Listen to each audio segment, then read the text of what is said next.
It's no secret that Portland is a unique city. The pace, the energy, the coffee, the way life happens here just hits people a little bit differently. For some, it clicks immediately, life gets lighter and runs a pace that feels human. But here's the part most people miss.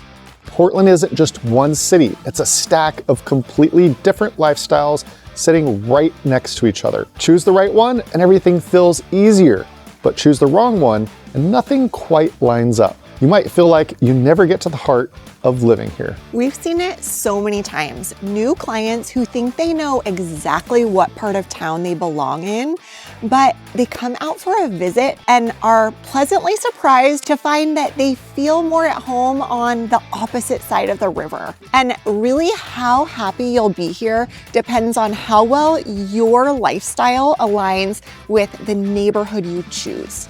So the real question is, which version of Portland fits you? And do you know how to spot it before you make the big move? Thanks, Brianna. Over the years, we've had the chance to see so many people doing life here in different ways. Friends, neighbors, clients, some of them settled in almost immediately, like the city just fit. Their routines smoothed out, morning walks instead of morning traffic, timing their day around bridges instead of fighting them. Fewer car trips, you get to sit down and enjoy the extra time at your favorite coffee shop. Others never quite found the rhythm. They felt like they were on the outside looking in, trying to force the city to behave differently. Same city, completely different outcomes. Portland is different from other major cities, especially on the coast, that it doesn't reward hype or assumptions. Once you see the pattern, the place stops feeling random. And that's where living here becomes either effortless or quietly frustrating.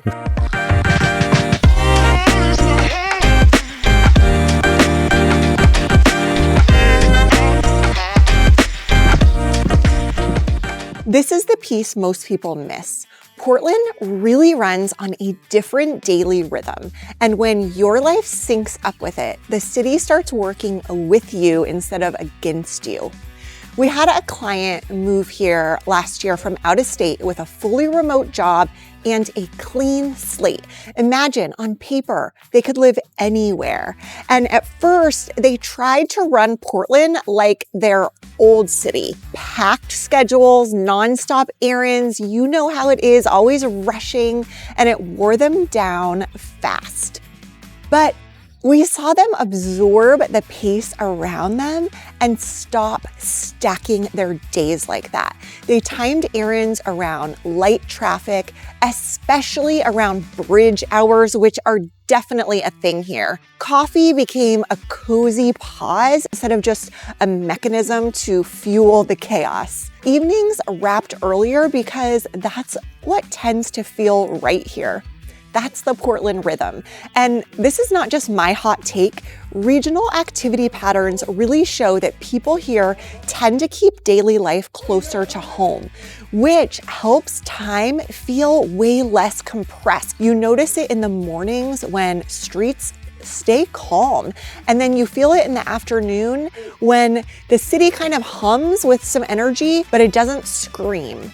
And you really feel it at night when things wind down instead of just start revving up. On average, Portland commute times stay under about 30 minutes. And that time that you're not spending commuting shows up as breathing room instead of burnout. We actually just ran into a client yesterday who moved here earlier this year. And she shared that the holidays in Southern California, she spent on the freeway trying to get from one place to another. But yesterday, she was out for coffee and a garden walk with her little girl. She said this year, there's more free time to actually enjoy the festivities that the holidays offer. Portland really rewards people who protect their time. It favors morning walkers over commute battlers. It favors people who can be done with their day by dinner without feeling like they bailed on the day. That slower tempo is not laziness, it's efficiency in disguise. People here optimize life by doing less and doing more close to home with more intention. And here's what really surprises newcomers. That rhythm is not the same everywhere. Some areas feel calm and tucked away, and others feel active and social.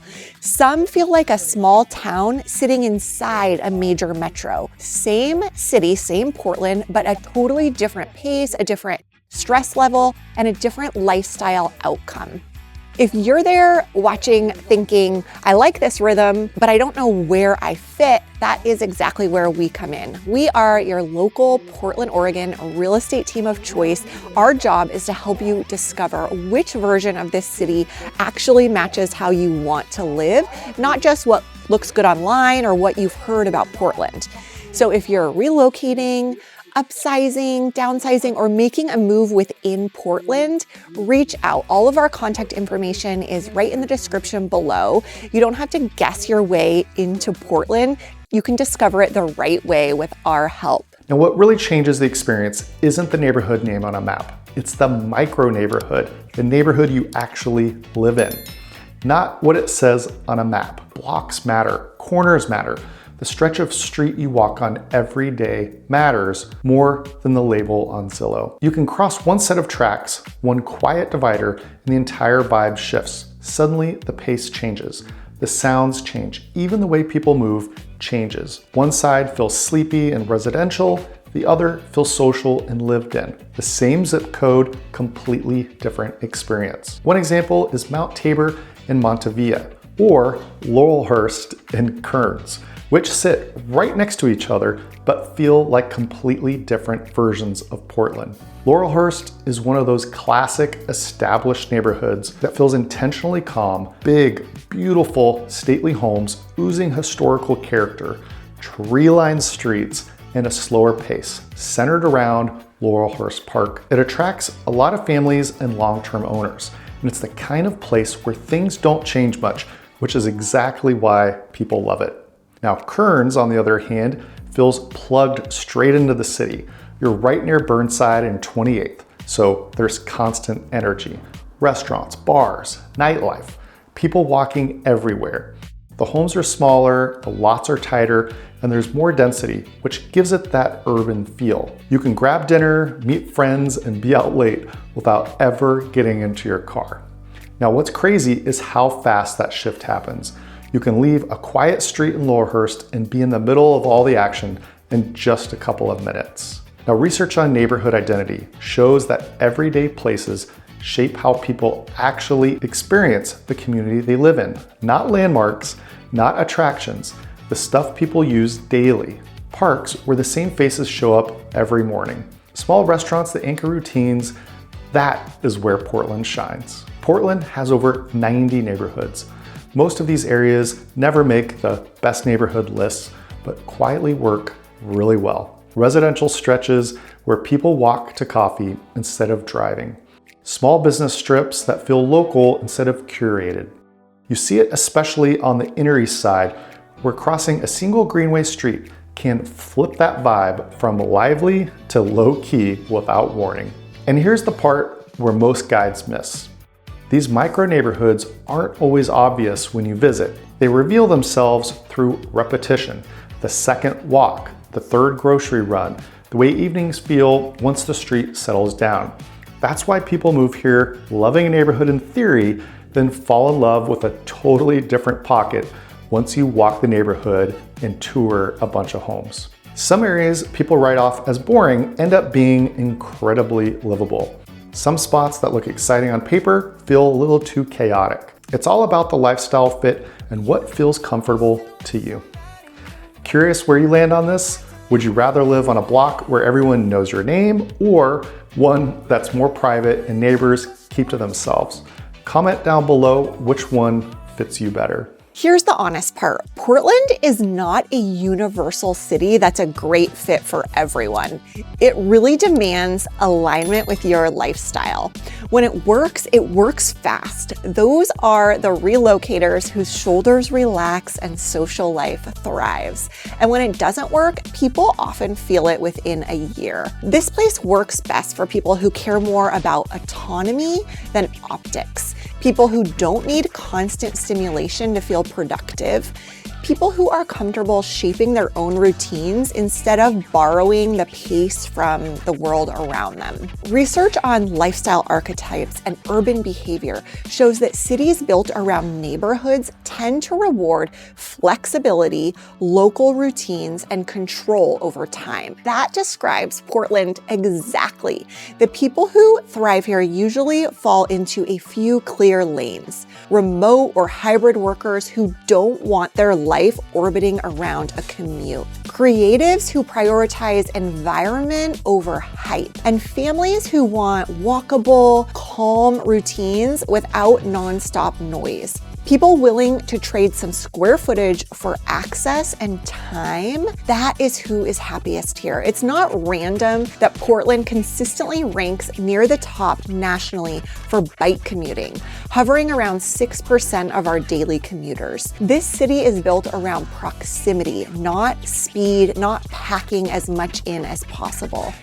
On top of that, a large share of Portland workers now operate remote or hybrid at least part of the week, which rewards how much daily life here bends towards flexibility instead of fixed schedules. What ties all of these people together is simple. They don't need the city to entertain them every night. They want it to support their life during the day. Enjoyable errands where they know the local business owners, predictable rhythms, neighborhoods that feel human-sized. Activity pattern research backs this up. Portland households spend more time locally and less time in long daily travel than many larger metros. And that shows up as lower burnout and steadier, more enjoyable routines. You feel it most on winter weekdays when the city settles early and people lean into quieter evenings instead of fighting the dark. Now, flip this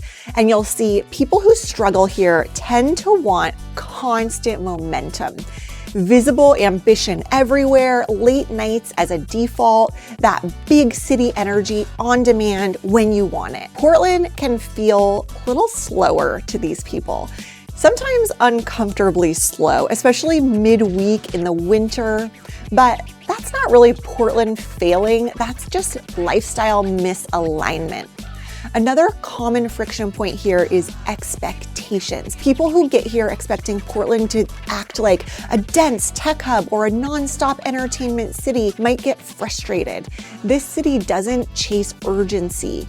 It actually resists it. And that resistance is exactly what makes it magnetic for some people and unbearably boring for others. Here's the bottom line. This isn't about right or wrong, it's about fit. Portland rewards people who design their life intentionally, really based on their own values. If you wait for the city to tell you how to live, you'll feel disconnected. But if you bring your own rhythm and let the city support it, you'll find your groove. Portland looks small on a map.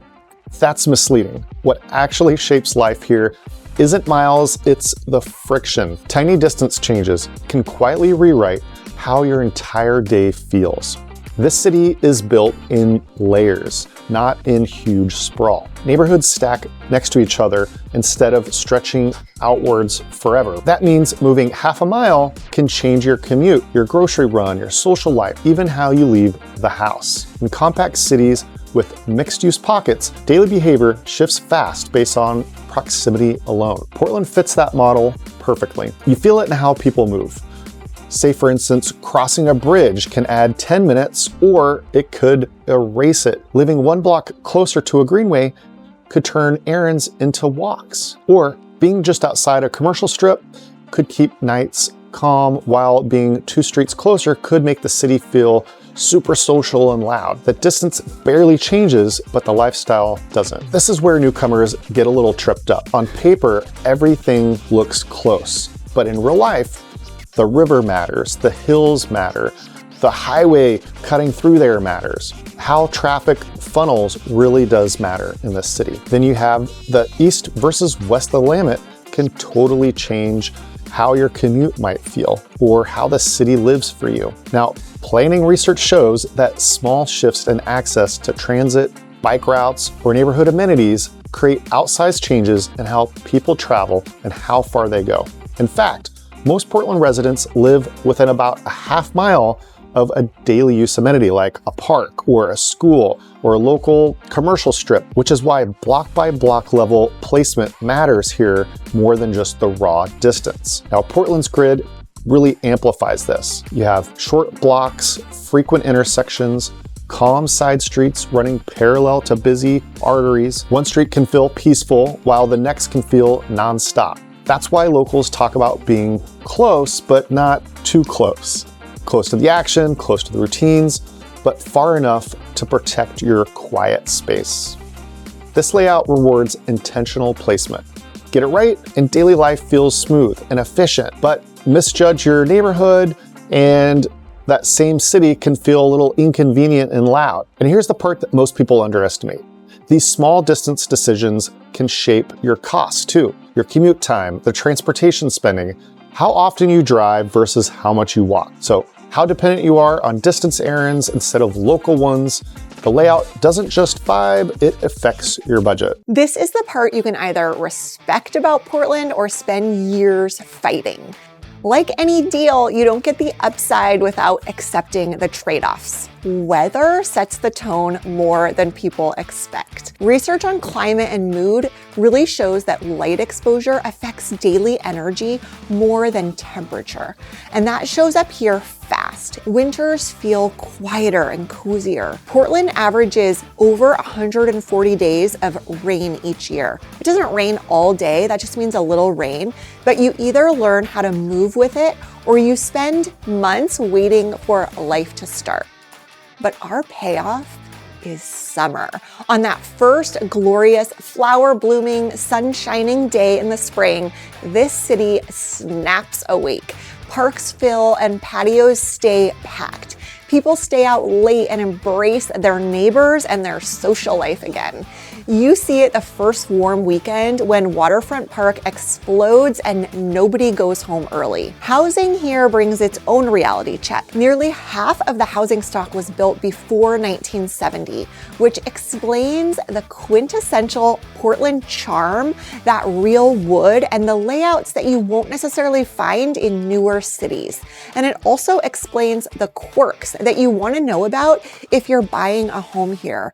Insulation varies, floor plans can be weird, and updates matter.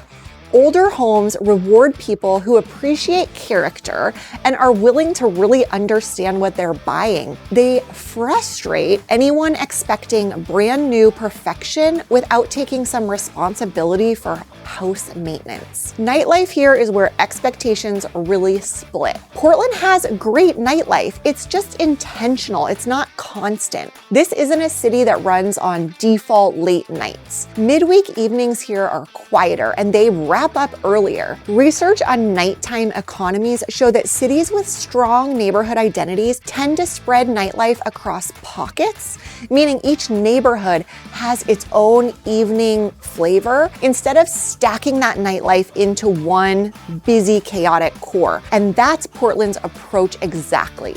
There's energy where it makes sense, and then there's calm where people live. For a lot of people, that balance is the appeal, but you have to know yourself and make sure that for you, it's not gonna feel too sleepy. Here's the honest trade. Portland gives up nonstop stimulation in exchange for a felt sense of balance. It really trades flash for livability. And it trades always on energy for something that can hold up long term.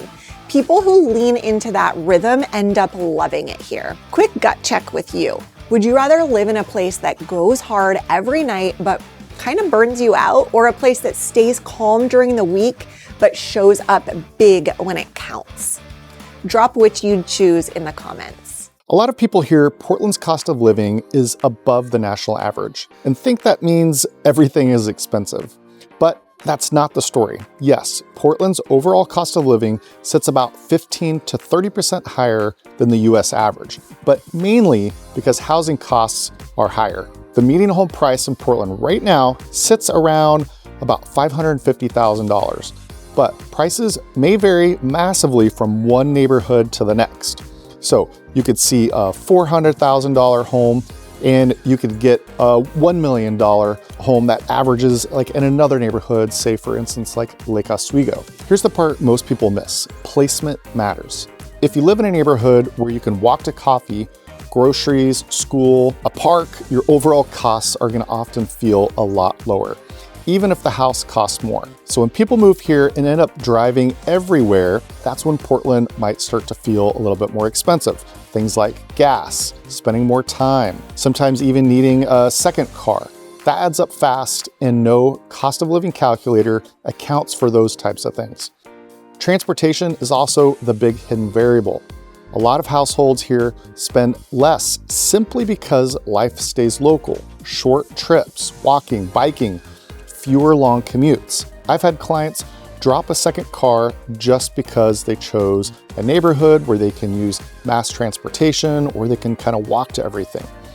And that monthly savings often offsets a higher mortgage way more than people might expect. Utilities are another surprise. Portland's mild climate keeps energy costs pretty reasonable compared to places with like extreme heat or cold. Now, older homes can vary, but most newcomers expect higher bills than they actually get.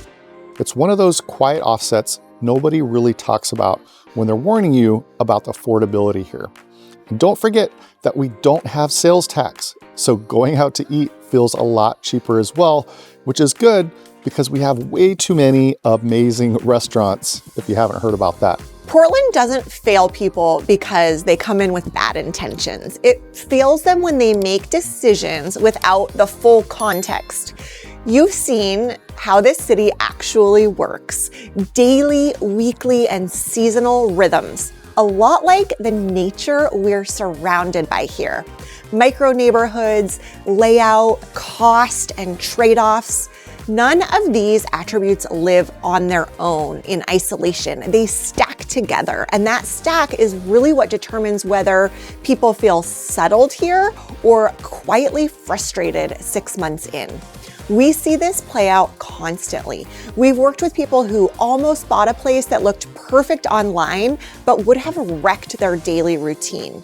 We've also helped people choose intentionally, tighten their footprint, and feel like Portland finally clicked for them both financially and emotionally. We have clients who moved from Northeast Portland out to the suburbs and felt like their family rhythms made sense and they could breathe. But we also have friends who moved across town to be closer to their own business, and that's when Portland felt like home to them. It's the same city, but very different experiences. And the difference is understanding how the pieces fit before you commit to a specific area. That is why we do this, make these videos and share on social media about life here. We moved here almost 7 years ago, and ever since we've been helping people like you make the same big move. We're your local real estate team of choice, and helping people buy, sell, and relocate here with clarity is what we do every week. If you're even considering a move, reach out early. Our info is in the description. Every time we get off a call or a Zoom with new clients, it is so fun to see them bursting with energy and excitement about next steps. If you want to keep going, queue up our playlist, Living in Portland, Oregon, Real Life, Not the Hype. The next video breaks down where people actually end up happiest after they move here and why so many people miss it the first time. Thanks for hanging out with us today. We'll catch you on the next one.